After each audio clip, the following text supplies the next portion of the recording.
So eto na nga mga sangkay, mukhang nangangamoy damputan.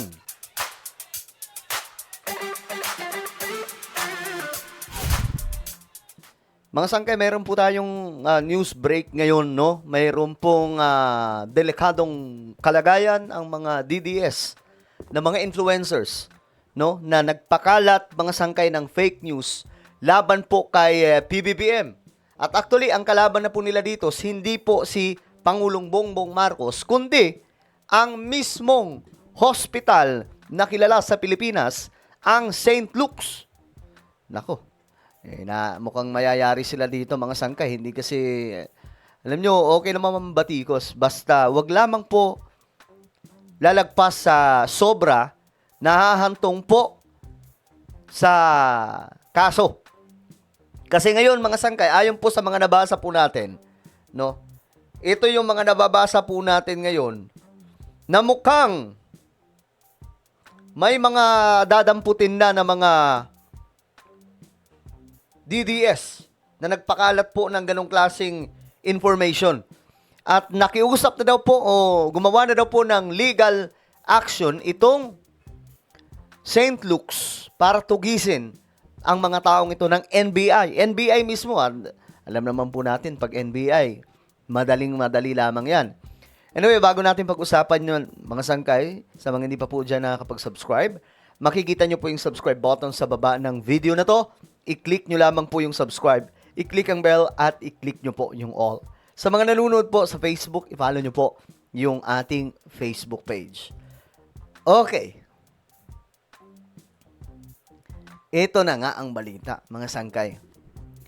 So, nakaraang araw, no, may kumalat po na record di umano mula po sa St. Luke's patungkol po sa medical situation or medical update ng pangangatawan po ni PBBM kasi pumunta daw pong hospital sila PBBM.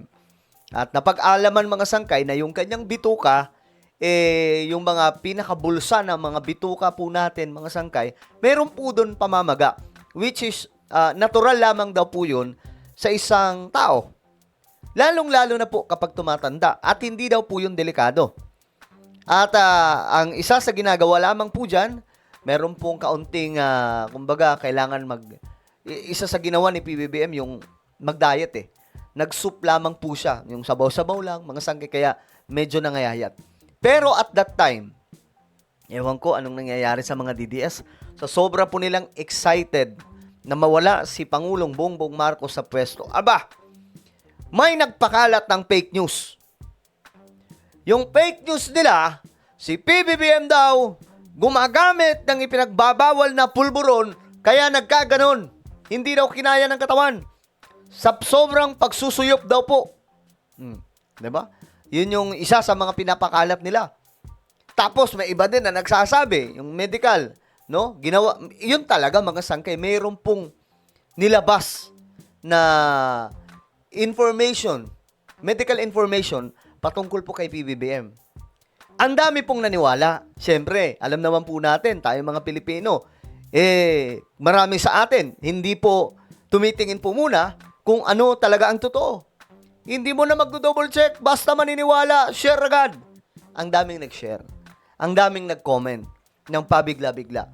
Ngayon, ang tutugisin ng NBI, hindi po yung mga nagkomento, kundi yung mga nag-post. Sino yung mga nag-post? I-comment ko po sa ibaba. Okay, i-comment ko kung sino yung nag-post. Diba? Mga sangkay. Sila po yung mga nag-post na ngayon, ayon po sa report, ayon sa report, mga sangkay, tutugisin po sila ng NBI. Ito po, mga sangkay, ayon po kay NBI, Acting Director. Ayan po, mga sangkay. Kay Acting Director, NBI, Angelito Magno, hindi lang po ordinaryong tao ang presidente. Tama po ang sinasabi na may karapatan ang tao na malaman ng public health ng ating Pangulo. Pero hindi po yan nagbibigay pahintulot na kung ano-ano lang ang ilalabas natin at magkalat ng fake news. Ngayon, paano nasabi natin na fake news yun?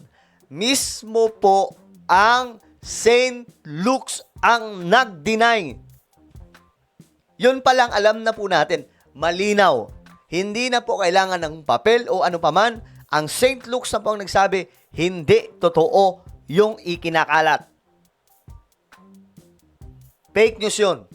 At alam nyo, guys, ang kasiraan nun, hindi lang kay PBBM. Ang malaking tatamaan dun, ang St. Luke's. Kasi sa sistema nila, sa guidelines na mayroon po sila, bawal po maglabas ang kahit na sino ng kanyang resulta sa kung anumang pina-check up niya doon. Bawal maglabas ang kahit na sino, maliban sa pasyente. Diba? Pasyente lamang po ang pwedeng maglabas noon.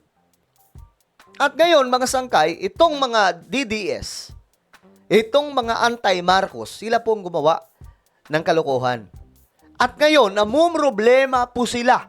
Kinakabahan na, mga sangkay, kasi anytime, pwedeng may magsundo sa kanilang mga pulis o NBI.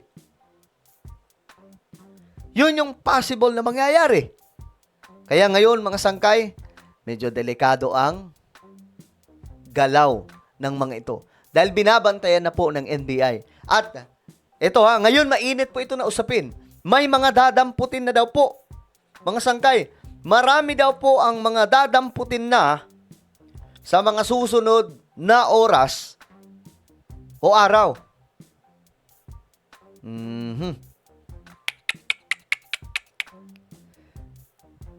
Pagka nagkadamputan, wag nyo naman pong iisipin na kayo ay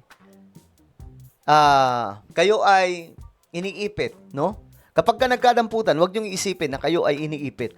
Dapat kayo mismo, marunong kayong humarap sa kung ano ang inyong ginawa. Kasi kayo may gawa nun eh. Diba? Dapat matuto kayong humarap, maigpaliwanag kung ano ang inyong ginawa. Yung iba, mga sangka, isisisi pa kasi, ano na daw, diba, sinabi ni Leandro, Liviste, diba? Sabi, may martial law na daw sa Pilipinas. Hindi po yung totoo, mga sangkay. So ngayon, anumang oras, no? Anumang oras mula ngayon, may mga dadamputin daw po na mga DDS vlogger or influencer na nagkalat po nun. Marami po yun. Nagbura sila, mga sangkay. Totoo yun, nagbura sila. Ako wala akong problema. Kahit nga ako, may mga kaibigan po ako sa kabila. Wala nga akong pakialam sa mga pinopost nila eh. Nakita nyo naman, wala tayong binabanata na tinutumbok talaga ng mga pangalan. 'Di ba? Ng mga personalidad ng mga kapwa natin vlogger kahit pa po nasa kabila po sila.